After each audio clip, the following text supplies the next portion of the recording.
नमस्कार साथियों, राष्ट्रीय जीवन यूट्यूब चैनल में आपका बहुत बहुत स्वागत है। दोस्तों, आज हम एक ऐसी बीमारी के बारे में बात करेंगे जो हमारे समाज में महामारी के रूप में फैलती जा रही है और तमाम लोग उसका शिकार होकर अपने जीवन में बहुत परेशानी उठा रहे हैं और वो एक बीमारी तमाम बीमारियों की जड़ होती जा रही है। हाँ मित्रों, आज हम डायबिटीज, जिसे मधुमेह और शुगर के नाम से भी समाज में जाना जाता है, हम उसके बारे में बात करेंगे कि कैसे होता है, कैसे बचा जा सकता है और किन चीज़ों का प्रयोग हम अपने दैनिक आहार में, दैनिक जीवन में करें तो उसमें लाभ होगा। मित्रों, शरीर में दो तरह से बीमारी हो सकती है। एक तो जब बच्चा पैदा होता है तो किसी कारण से, जेनेटिक प्रॉब्लम के कारण से, उसके पैंक्रियाज से इंसुलिन का सिक्रीशन बिल्कुल नहीं होता, जिसको हम टाइप 1 डायबिटीज़ के नाम से जानते हैं। कभी कभी एक्सीडेंटल या किसी तरह की परेशानी होने के कारण हमारा जब पैंक्रियास क्षतिग्रस्त हो जाता है तब भी ऐसी समस्या आती है जहां इंसुलिन का बिल्कुल सिक्रीशन नहीं होता। दूसरे तरह की डायबिटीज में शुरू में हम बच्चे रहते हैं, फिर बड़े होते हैं, शरीर में इंसुलिन का सिक्रीशन होता रहता है। बाद में जो है धीरे धीरे इंसुलिन का सिक्रीशन कम हो जाता है हमारे खून में और शुगर की मात्रा बढ़ती जाती है, फिर धीरे धीरे वो हमारे पेशाब में भी आती रहती है। तो मित्रों, पहले तरह की डायबिटीज की संख्या समाज में बहुत कम है। हम जिसके बारे में बात करने जा रहे हैं वो दूसरे तरह की है, जिसको हम डायबिटीज मिलिटस या मधुमेह के नाम से जानते हैं। अब 30-40 जनरली ये 50 साल के ऊपर होता था। अब 25-30 साल से ऊपर के लोग भी इससे प्रभावित हो रहे हैं और ये हमारे देश के लिए बहुत बड़े परेशानी का कारण बनता जा रहा है। लोगों के दैनिक आय का, उनकी आय का तमाम हिस्सा इस रोग में खत्म होता जा रहा है। मित्रों, इसके लक्षणों को आप ध्यान से सुनिए। पॉलीफेजिया, पॉलीडिप्सिया, पॉलीयूरिया कहने का मतलब है कि आपको बहुत ज़्यादा भूख, आपको बहुत ज़्यादा प्यास, आपको बहुत ज़्यादा पेशाब जाना पड़े तो आप ये मान के चलिए कि ये डायबिटीज़ के लक्षण हो सकते हैं। इसके साथ पूरा भोजन करने के बाद भी आपको कमजोरी महसूस हो, आपको रात में कई बार पेशाब के लिए जाना पड़े, जितना पानी पीते हैं आपको महसूस हो कि हम उससे ज़्यादा पानी पेशाब के रास्ते शरीर से बाहर निकाल दे रहे हैं, आपको कहीं फोड़ा फुंसी घाव हो जा रहा है, वो जल्दी ठीक नहीं हो रहा है, आपको कोई बीमारी हो जा रही है, उसकी दवा आप कर रहे हैं, उसकी रिकवरी बेहतर ढंग से नहीं हो पा रही है, तो निश्चित रूप से आप अपने खून की जांच करवाइए और अगर उसमें ये बीमारी निकल के आती है तो आप तुरंत परहेज के साथ उसकी दवा शुरू कर दीजिए। हम लोगों को सलाह देते हैं कि पहली बार अगर आपके ब्लड में शुगर की मात्रा 200 के आसपास है तो अगर आपने रैंडम ब्लड शुगर चेक करवाया है और 200 के आसपास मात्रा मिल रही है तो आप 10 से 15 दिन तक आलू, चावल, चीनी, कंद, इस तरह की कार्बोहाइड्रेट रिच चीज़ों का त्याग करके फिजिकल एक्सरसाइज को बढ़ा के और आसन व्यायाम का भी अपने जीवन में प्रयोग करके फिर 15 दिन के बाद आप अपना RBS कराइए और अगर उसमें बढ़ा होता है तो फिर 2-3 दिन जो है साधारण परहेज जो पिछले समय आपने किया है उसको करने के बाद एक बार सुबह खाली पेट और उसके बाद भोजन करने के ठीक 2 घंटे के बाद आप अपना खून निकलवा के ब्लड में शुगर की मात्रा को चेक करिए।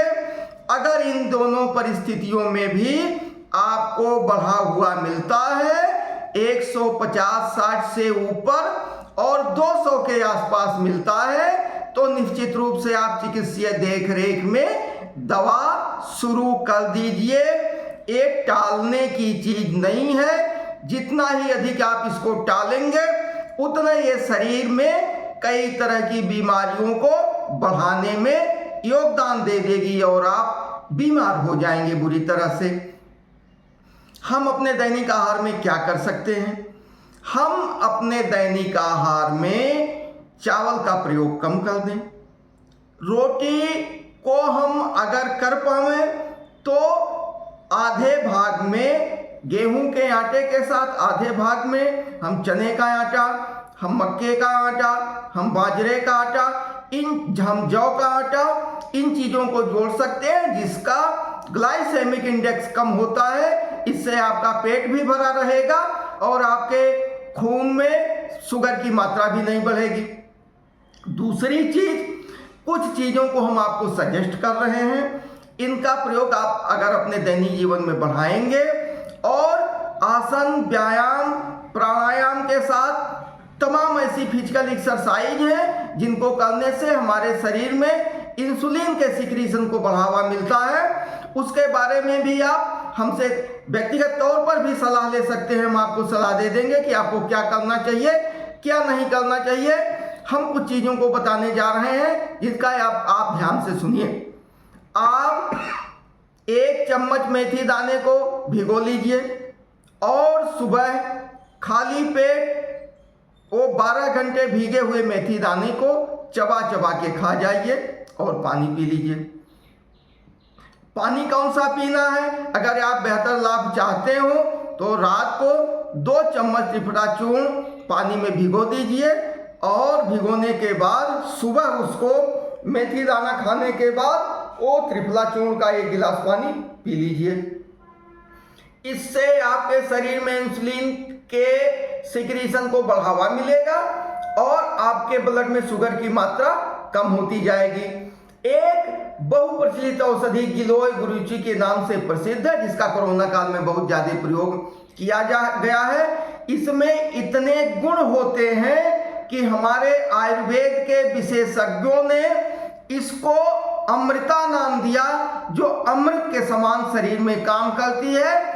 मित्रों, ये हमारे ब्लड के शुगर लेवल को बहुत तेजी से कम करती है। जब भी आप गिलोय का सेवन करिए तो निश्चित रूप से अपने खून की जांच लगातार करवाते रहिए। ऐसा भी हो सकता है कि ज्यादा मात्रा में बढ़ा हुआ शुगर वो काफी कम हो जाए और आपको हाइपोग्लाइसीमिया की तरफ भेज दे। तो मित्रों, गिलोय का प्रयोग 2 इंच के 4 टुकड़े सुबह, 2 इंच के 4 टुकड़े सुबह शाम, इसको छोटे छोटे टुकड़ों में काट के 2 गिलास पानी में उबालिए और जब वो पानी 1 गिलास से थोड़ा सा कम रह जाए, आधे गिलास के आसपास रह जाए, इसको आप सुबह शाम पीजिए। आपके शरीर में शुगर नॉर्मल हो जाएगा। आहार में आप तिक्त चीजों का प्रयोग करिए, जिसमें करेले की सब्जी, नेनुए की सब्जी, लौकी की सब्जी, इस तरह की सब्जियां जिनका ग्लाइसेमिक इंडेक्स कम होता है और शुगर रोधी मानी जाती हैं, इनका प्रयोग आप करिए। आप दालचीनी का प्रयोग कर सकते हैं, गुड़मार की पत्ती का प्रयोग कर सकते हैं और एक अनुभूत नुस्खा, एक भटवास नाम का जो है पौधा पाया जाता है, इसकी नई पत्तियों का, 4 पत्तियों का सेवन आप सुबह शाम अगर काढ़े के रूप में करते हैं, काढ़ा बनाने का तरीका हमने आपको बता दिया है, तो निश्चित रूप से आपका शुगर लेवल कम हो जाएगा। आप इन सलाहों को हमसे या चिकित्सीय देखरेख में ही करें, नहीं और मात्रा घटने बढ़ने से इसका नुकसान उठाया जा सकता है। जो महत्वपूर्ण बात मैं सबसे ज्यादा बताने जा रहा हूं और जिसका हमने अनुभव भी किया है कि अगर आपने तनाव का प्रबंधन नहीं किया तो निश्चित रूप से सबसे पहले जो शरीर में आपके बीमारी पनपेगी वो शुगर होगी। तो सबसे महत्वपूर्ण चीज है, आप किसी भी रूप से तनाव ना लें। आपका जीवन बहुत महत्वपूर्ण है, आप बिल्कुल तनाव ना लें। अगर आप 2 महीने तनाव में रहे तो निश्चित रूप से आप शुगर के रोगी हो जाएंगे। तनाव का प्रबंधन करिए, हमारी सलाह का ध्यान रखिए और डायबिटीज को समाज से दूर भगाइए। अगर ये जानकारी आपको अच्छी लगी हो तो हमारे चैनल को सब्सक्राइब करिए और भी तमाम तरह की जानकारियों के लिए आप हमसे व्यक्तिगत भी संपर्क कर सकते हैं, चैनल पर भी संपर्क कर सकते हैं। हम आपको उचित और बेहतर सलाह देंगे। आपका बहुत बहुत धन्यवाद। जय हिंद।